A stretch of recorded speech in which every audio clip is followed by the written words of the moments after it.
La fuga de Toribia, mediados del siglo XVIII.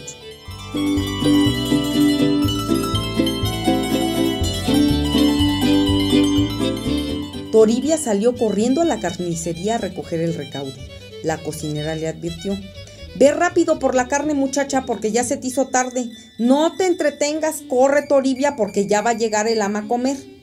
La mulata salió corriendo de la casa y se enfiló por la calle del Rincón. Dio vuelta por la bajada de Nuestra Señora de Guadalupe, se fue hacia Sol Divino y enfrente de la parroquia de Santiago, que se tropieza y se cae al suelo. Un carruaje que pasaba a su lado se detuvo. El cochero se bajó y de inmediato le ayudó a levantarse. Toribia, un poco atareada por el golpe, se olvidó del encargo de la cocinera. El cochero, al ver que estaba confundida, le ofreció que pasara a su casa y se tomara un vaso de agua fresca. Toribia aceptó. Se sentó un rato con el señor Bartolo y su esposa. Platicaron del clima lluvioso y de los grandes charcos que se hacían en muchas partes de la ciudad. De repente, Toribia dio un brinco y salió corriendo. Se acordó del encargo de la cocinera. No lo podía creer, lo había olvidado por completo. Ahora que llegara a la casa la iban a regañar. Corrió a la carnicería y llevó tan pronto como pudo la carne a la casa. Tomasa, la cocinera, estaba verde del coraje. «Toribia, no atas ni desatas, vete a fregar los platos, ya hasta serví la comida». Ese día Toribia estuvo castigada. La ama la mandó llamar y le dijo que tenía que ser más comedida. No era posible que dejara a Tomasa con toda la responsabilidad en la cocina. Para que no olvidara sus obligaciones, la tarde del domingo, que era su tarde libre, se quedaría castigada sin salir a la calle.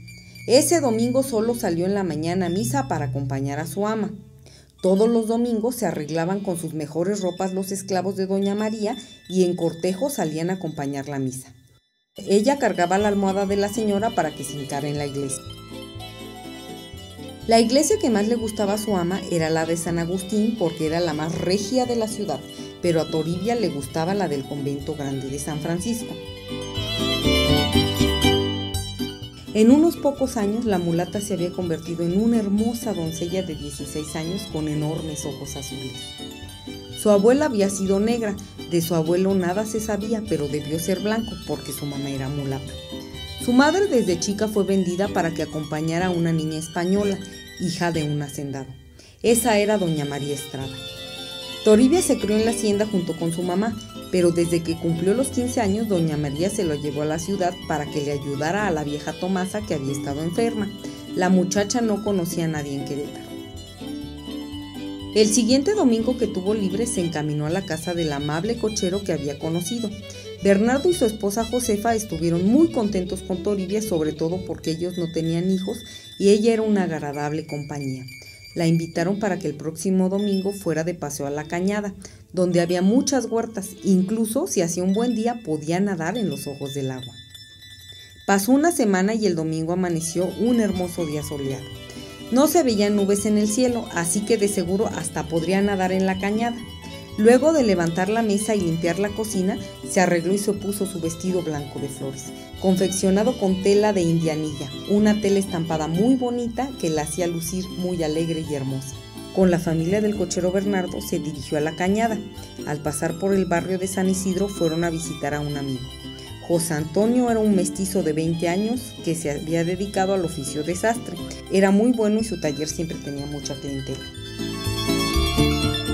Desde que Toribia vio a José Antonio se quedó impresionada. Además de guapo, era sumamente amable y gracioso. José Antonio los invitó a ir de paseo a la huerta de un indio cacique que vivía en la otra banda del río, en el barrio de San Sebastián. Le había dicho que tenía unos árboles de durazno que estaban por cosechar, así que mejor se enfilaron a San Sebastián. La tarde en la huerta fue maravillosa. Toribia, que de por sí era atarantada, regresó a la casa de su ama peor de distraída. Al pasar por el zaguán, su ama la llamó para que recogiera el servicio de té. Doña María tenía de invitado a don Pepe, un español solterón dueño de un obraje. Desde que don Pepe había visto a Toribia, se había quedado prendado de ella. Esa noche la muchacha decidió que José Antonio era el hombre que ella quería, tan alegre, guapo y amable. El problema es que ella, aunque era muy hermosa, era una esclava y no era dueña de sí misma. Pero en fin, le pediría a la Virgen de Guadalupe que ella le resolviera ese problema. El domingo siguiente, Toribia salió con la familia del cochero y su amigo el sastre, y también el otro domingo, y el otro, y el otro. José Antonio se había enamorado de Toribia, así que habló con sus padres para que fueran a ver al padre de la parroquia de Santiago y los acompañara con doña María para pedir su mano. José Antonio esperaba poder llegar a algún arreglo con doña María. No sabía cómo iba a resolverlo, pero se animó a pedir su mano. El padre visitó primero a doña María para platicarle el asunto de José Antonio y Toribia.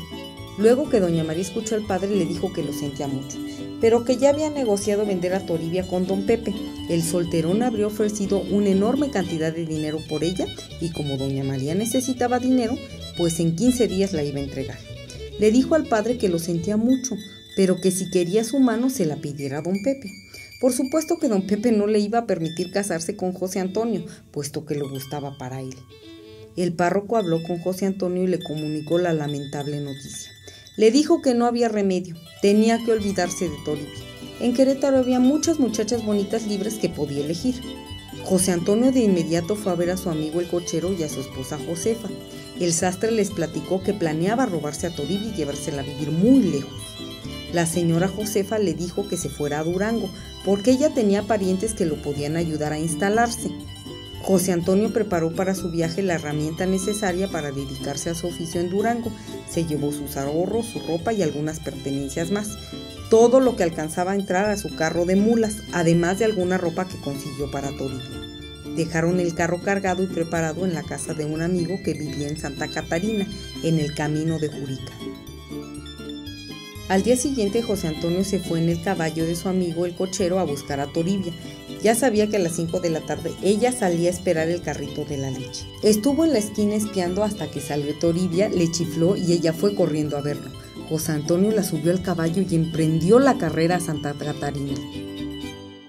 En Santa Catarina lo esperaba su amigo el cochero y su esposa. De inmediato le cortaron el pelo a Toribia, le pusieron una ropa vieja y muy grande y muy fea y un enorme sombrero.